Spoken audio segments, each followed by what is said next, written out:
Most conversations about artificial intelligence and white-collar work anticipate a sudden, cinematic wave of job replacement. We look for mass layoffs directly tied to a software rollout. But the macroeconomic data is tracking a different phenomenon. In highly digitized sectors, overall economic output is climbing steadily. Yet for the first time, the number of humans employed to generate that output is failing to track with it. This chart tracks the U.S. professional, business, and information services sector. After December 2022, the lines diverge. Output continues to climb, while the curve for employment flattens. Economists call this weakened marginal responsiveness. This gap represents routine cognitive work, drafting, sorting, and summarizing, that is being absorbed by automation.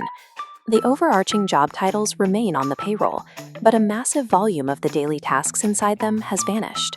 This decoupling destabilizes the scaling logic of economies built on labor arbitrage and outsourced services.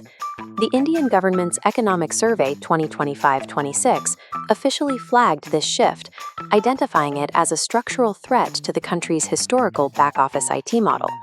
We are seeing a steady erosion of the labor-to-revenue equation, a quiet drift in how white-collar value is actually produced. The foundational assumption of back-office scaling has broken. More volume no longer reliably requires more headcount. The standard corporate reaction is to mandate employee upskilling. Management rolls out new tools and directs their teams to simply do more with AI. On paper, this creates the appearance of efficiency. But in practice, entry-level pipelines shrink, exception queues grow, and mid-level managers face unexplainable burnout. This exhaustion is the result of legacy job architecture. When high-speed AI agents are forced into an organizational chart designed for human pacing, the workflow itself deforms under the stress. Organizations are cramming automated execution into structures that still expect a human to manually review, verify, and own every intermediate step. Systemic friction persists because many job descriptions still treat the human as the default owner of routine cognitive work. Upskilling employees without redesigning the underlying job architecture creates an illusion of progress, while turning manageable roles into impossible ones. To identify the source of this pressure, we have to look at the micro-level mechanics of a standard workflow. Bolting an AI agent onto a legacy role significantly increases the velocity of task execution. This creates a dangerous disparity.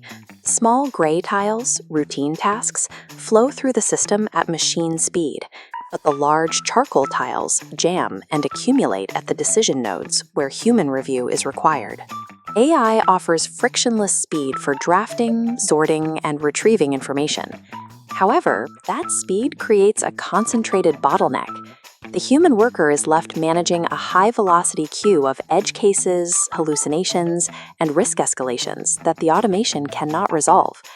This is the human and agent misfit. Traditional human review nodes were never designed to handle the uncurated throughput of automated execution. Workloads haven't vanished. They have shifted entirely toward high-friction judgment, creating a systemic failure that often masquerades as lean efficiency. Solving this requires abandoning legacy job titles. Labels like coordinator or analyst obscure the actual mechanical work being done. The first diagnostic move is to isolate one high-volume function and map its workflows strictly by the time spent on each. Take a role like L1 support and fracture it into separate lanes: classification, retrieval, exception handling, and drafting. Atomic task decomposition breaks bloated job descriptions down into their fundamental mechanisms. This process reveals exactly where employees spend their time, often contradicting the assumptions built into the org chart.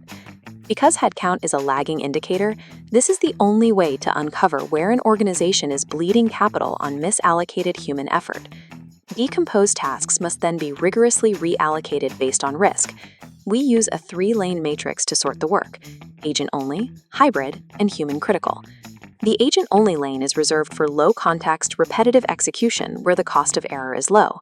The hybrid lane involves AI first-pass generation that requires human oversight and contextual review. The human-critical lane is for high-consequence work requiring empathy, ethical reasoning, and complex social dynamics. Data from the economic survey confirms this division. Roles requiring high empathy, public health outreach, and physical dexterity remain structurally disruption-proof. Task allocation must be dictated by the consequence of error, not by technological capability. Rigorously sorting tasks by risk eliminates the bloat of human review on low-value work and protects human capital for high-value decisions. The final step is to rebuild job descriptions around these newly mapped task lanes. The rigid vertical org chart must slide apart into horizontal workflow lanes. The human professional is then assigned to govern the entire output of that lane. Professional identity shifts from owning specific tasks to owning the entire workflow. Human responsibilities evolve to focus on managing agents, resolving exceptions, and maintaining the quality threshold of the whole system. This requires new metrics: cases closed per employee with AI support, error rates, and rework burden. Measuring a hybrid team using legacy metrics actively incentivizes noise while punishing actual workflow management. Zooming out to the corporate balance sheet, the financial reality becomes clear. A company's wage bill is often a frozen org chart of yesterday's processes. Managing these workflows effectively rewrites the operating logic of the entire organization. The relevant question for modern leaders is no longer how many jobs will AI replace. The necessary question is, which workflows justify a human at all and under what conditions? Survival in this cycle belongs to the organizations that recognize and redesign their work architecture before the market forces a more painful correction.